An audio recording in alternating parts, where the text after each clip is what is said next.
have a chance to chat with you up here. We've known each other for a number of years, but this is a great opportunity to dig in and talk to you about not just the past, but really the future of the energy sector. As Katie said, you've been one of the most outspoken and I think visionary leaders in the business. And so I think a lot of the folks here and those of you watching online want to hear what you have to say.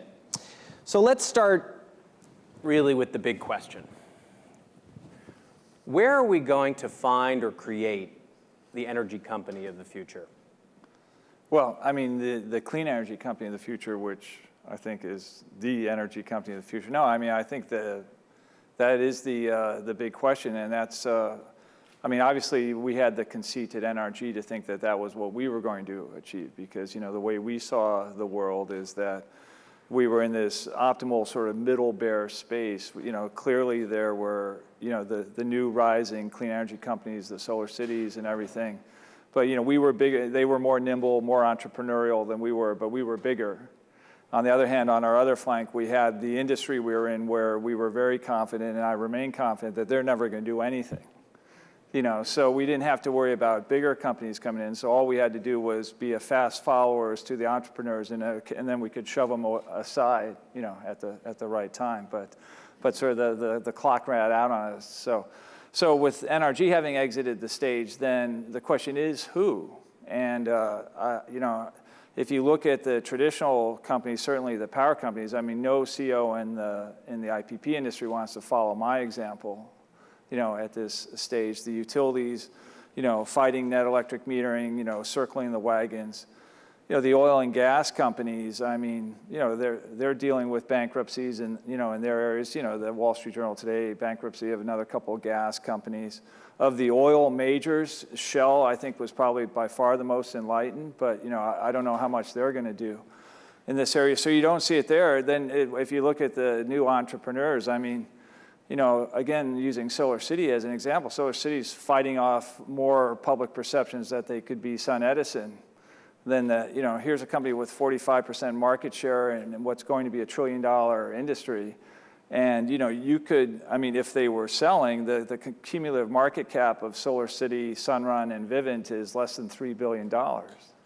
I mean, it's ridiculous. And but as you said, you know, there's been turmoil in the solar sector. SunEd just filed for bankruptcy a week or two ago. You know, I guess the question is, do you look back at your decision to take NRG, which was the largest independent power producer and very much an incumbent? I mean, I think you said that it was the most carbon-intensive power company in the U.S., right? Man, this is like our harsh interview, Andrew. No. So the question is, I mean, your decision to take that entity and to try to build the next generation energy firm on top of it, was that the right decision, or do you think you need to start anew and create a new entity? Or let me play devil's advocate. You said no one in the IPP sector would, you know, try to do what you did, but the largest IPP in the world, now called NG, formerly GDF Suez, has just announced they're selling all of their fossil fuel-based centralized generation assets in North America. They have a buyer, and they've made 3 acquisitions in sort of the new energy field of energy management, energy efficiency companies.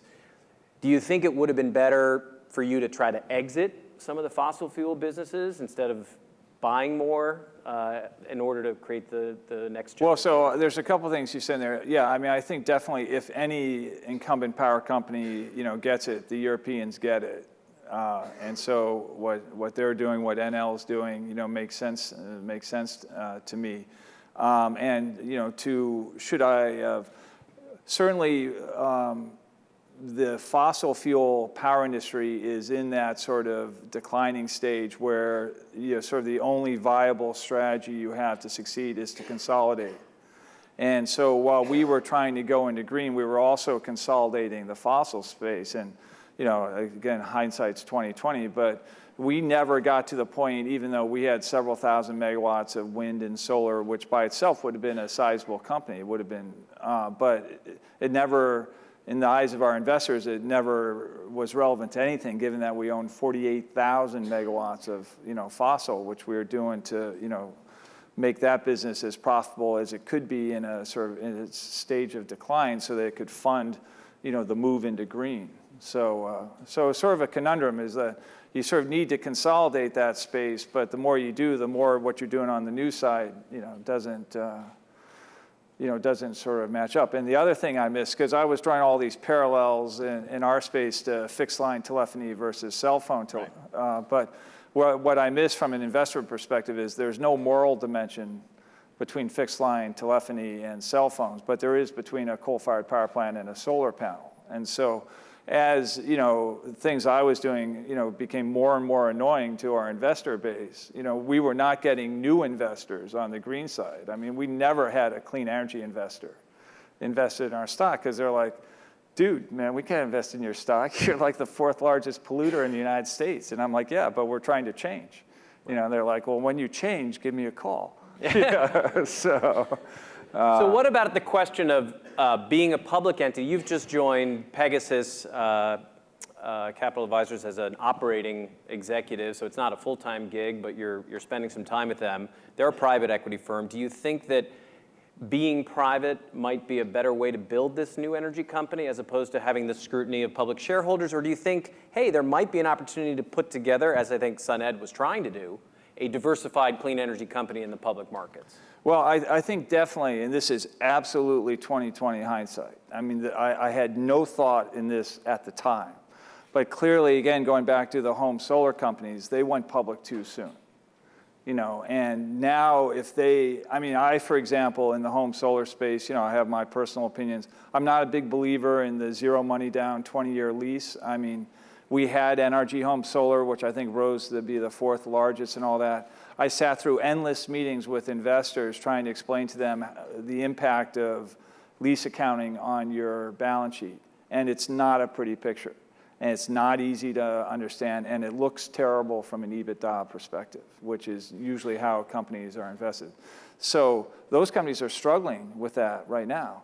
But again, I'm sorry and I'm sure there's someone from Solar City in the room, and I'm just using you as an example because you're famous and all that. But if the leaders of Solar City decide, you know what, we're not going to do 20-year leases anymore. We're just going to do cash sales. We sell a $25,000 system. It costs us $20,000 to make it. A $5,000 profit. You multiply by the number of sales. Investors can understand that. Yeah, but consumers can't. Let's be real. I mean, the thing that's made that market take off is no money down. But the market is trending away from the zero money down lease anyway.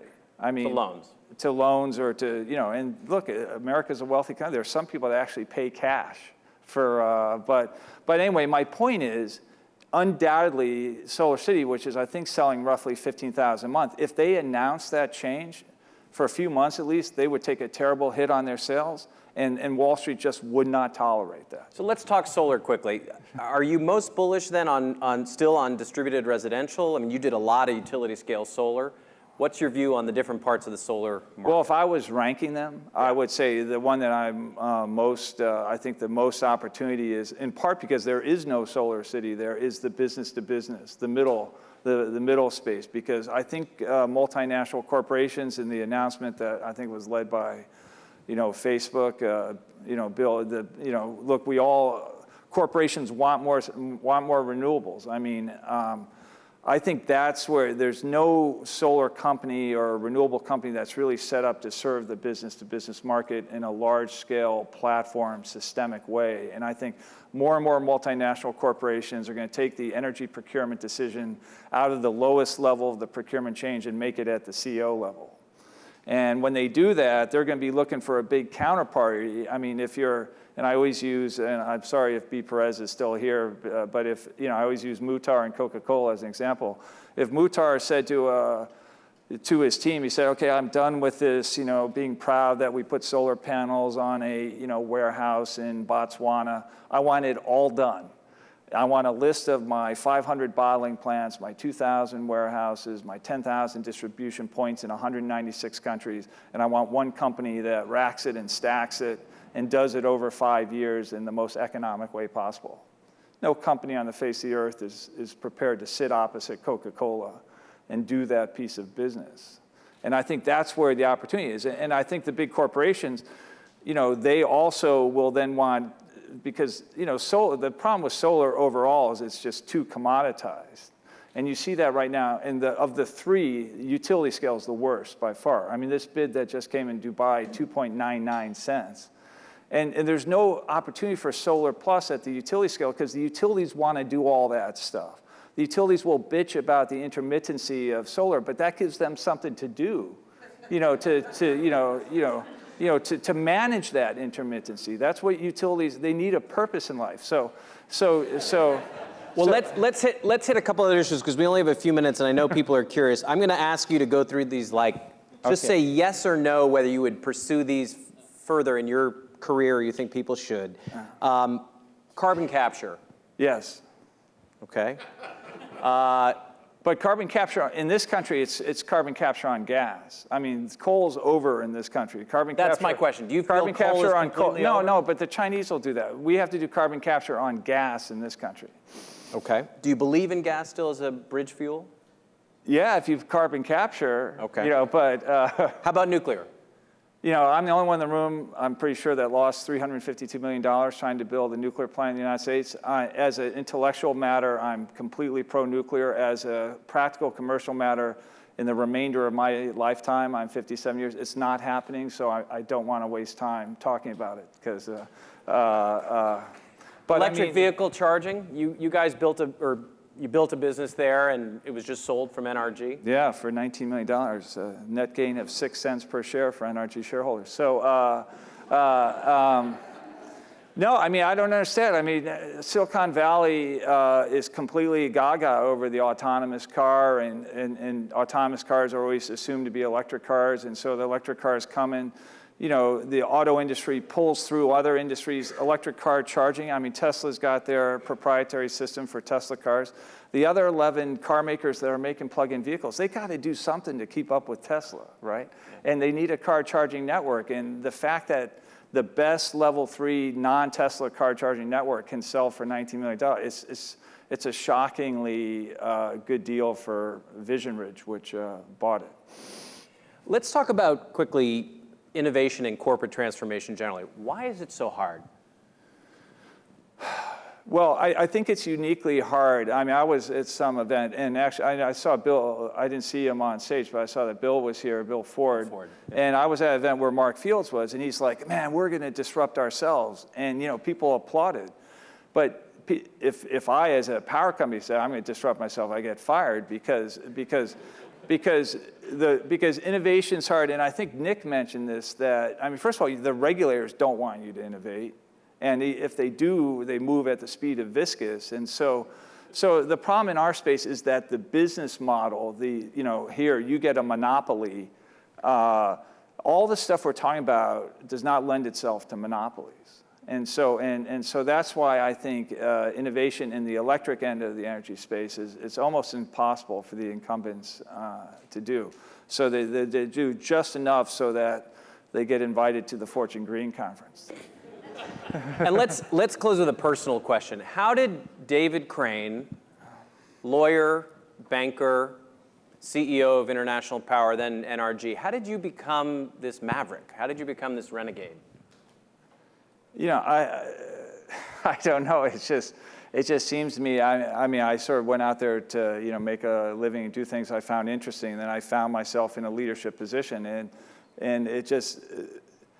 I was CEO for a long time. I mean, between International Power and NRG is 14 years, and so I saw a lot of people in leadership positions, politicians, CEOs, heads of universities, and all that. And it's shocking the number of people in our society who are in leadership positions that's only role in life when they're in that leadership position is to keep that leadership, position. But that just doesn't. I don't understand. It's just if you have a leadership position, the fun of having one is leading. I mean, that's what got me up in the morning, because originally when I went to NRG, which was in bankruptcy at the time, I was just like, I'm going to do this gig for 5 years. I'm a change agent. And I stayed for 12 because the job kept changing. That was my rationalization. But I woke up every morning, particularly near the end, man, I'm leading. And I love the leading bit, but you have to lead. And if you see a future that's different from your present, and we all, live under this cloud. I mean, after listening to Jeremy, last night, we all know what we're dealing with. And the last thing I say, and I know we're getting the hook, is that when you're in the electric industry, you're making the most boring product on the face of the earth, but it's the most ubiquitous and it's essential to modern human life. And that's what keeps you going. And then one day, for me, as you and I were talking backstage, it occurred in 2006, you wake up one day and said, geez, I think we're doing this great thing for society, but we're melting the earth too. And at that time, before China was where it is now, the US power industry was #1 in terms of the single, #1 on the FBI most wanted list for carbon emissions worldwide. And you're like, okay, well, how do I look my children in the face when I think I'm bringing good things to life in a sort of GE fashion, but I'm melting the earth? So you have to do something. It's not so complicated.